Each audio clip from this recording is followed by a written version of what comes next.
आज है new year, एक नए साल की शुरुआत। तो किसी ने मुझे इस जगह के बारे में बताया था जो कि पूरी तरह गांव की तरह सजाया गया है और यहाँ पर बच्चों से लेके बड़ों तक के लिए बहुत सारी एक्टिविटीज़ है।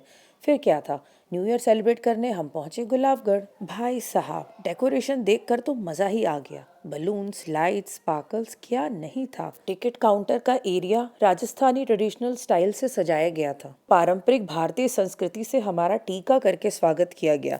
तभी नजर हमारी सायरा बानो पर पड़ी, जिसमें एक पपेट ने तो अपने सिर को ही ऊंचा उठा दिया था और लेडी पपेट तो बहुत ही बढ़िया डांस कर रही थी, जैसे वो नए साल का स्वागत कर रही हूँ।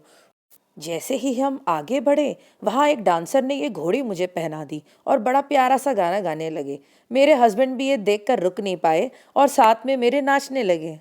तभी जादूगर की आवाज आई। वो आवाज दे दे के सबको बुला रहा था ताकि वो अपना तमाशा चालू कर सके। हम भी चल पड़े देखने के लिए। ये जादू से भरी दुनिया बच्चे बड़े सभी को भा रही थी। ठंड बढ़ती जा रही थी और जगह जगह बॉन फायर का काफी अच्छा इंतजाम था। ऐसे में चाय और पकौड़ियाँ मिल जाए तो क्या बात है। इसका भी काउंटर था जहाँ काफी भीड़ थी। तभी किसी ने मुझे आवाज़ दी और मैं उसके पास पहुंची। वहाँ पर काफ़ी अच्छा सेटअप था, मिरर था, ऑयल की बोतल थी और कुछ कंघे रखे थे और उन्होंने मुझसे रिक्वेस्ट करी कि मैं उनसे चंपी करवाऊँ। अब भाई साहब, मैं पार्टी करने आई हूँ, बालों में चंपी कैसे करवाऊँ। तभी मुझे राजस्थानी ट्रेडिशनल गाना सुनाई दिया। और ये क्या, मेरे फ्रेंड्स तो पहले से ही परफॉर्मेंस के साथ डांस कर रहे थे। वीडियो 360 डिग्री का काफ़ी ट्रेंड है। मेरे हस्बैंड भी मूड में थे। फिर क्या, झटपट हम स्टेज पर चढ़ गए और डांस करने लगे। तभी वहाँ पर सिंगर्स का एक ग्रुप आया। पहले तो उन्होंने मेरे हस्बैंड को छेड़ा, गाना गाया और उसके बाद मेरी सासू माँ को एक गाना ट्रिब्यूट किया थैंक जो यू कि थैंक बहुत यू ही मेरे प्यारा माता था। पिता परमात्मा और इनकी सेवा करते रहे तो सुखी रहे संसार। हर खुशियों का दिन आया है, जो मांगा वो पाया है। अरे आज मुझे मेरी माँ ने ये आपको ट्रिब्यूट कर दिया गाना। ओ मेरी माँ। यहाँ पर भी यूट्यूब का एक मैस्कॉट आया था जो कि हमें फ्लाइंग किसेस दे रहा था। तभी अचानक अंधेरे में कुछ सामने आया और मैंने देखा कि एक आदमी अपने आप को लॉन्ग बैम्बू स्टिक पर बैलेंस कर रहा था और साथ ही बल्ले बल्ले पर डांस भी कर रहा था। वहां पर गोल्डन हार्ट का एक सेल्फी बूथ था जहां पर हमने काफी पिक्चर्स क्लिक करी। वहां पर काफी सारी राइड्स अवेलेबल थी। बच्चे भी मचल रहे थे। हमें एक ऊंट असाइन हुआ जिसका नाम माधुरी था। लहरिया ड्रेस पहनी थी जो कि लाइट में रिफ्लेक्ट कर रही थी। हम ऊंट गाड़ी में बैठ गए और हमारी माधुरी चल पड़ी। इसके बाद हमने दूसरी राइड करी जिसमें एक प्यारा सा घर बना हुआ था जो कि रेड कलर का था और काफ़ी कलरफुल था। साथ में थी मेरी डॉटर, तो हमने सेल्फी भी क्लिक करी और मौज मस्ती भी करी। फिर एक परफॉर्मर ने राजस्थान का फेमस चरी नृत्य किया और परात, जिसमें हम आटा मारते हैं, उस पर अपने आप को बहुत खूबसूरती से बैलेंस किया।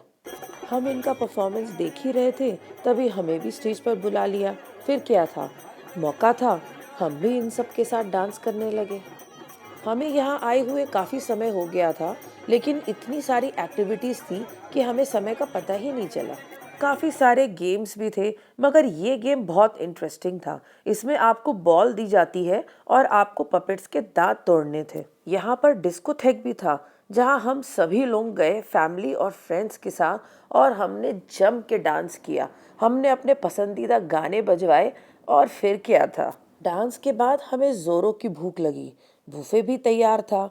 वैसे यहाँ पर पारंपरिक राजस्थानी स्टाइल से बिठाकर भी खिलाया जाता है, मगर हम बूफे की तरफ बढ़े और क्या था, इतनी सारी वैरायटीज कि क्या लें और क्या ना लें। मीठे में चूरमा और सूजी और गोंद का हलवा भी था। राजस्थान का स्पेशल हरी मिर्च का अचार और लहसुन की चटनी भी थी।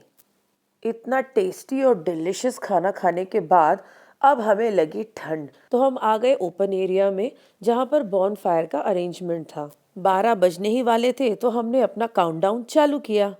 फायर क्रैकर्स चालू हुए और चारों तरफ का दृश्य इतना अमेजिंग था। आसमान में भी आतिशबाजी होने लगी। आज के सेलिब्रेशन ने मुझे फुल रिचार्ज कर दिया था।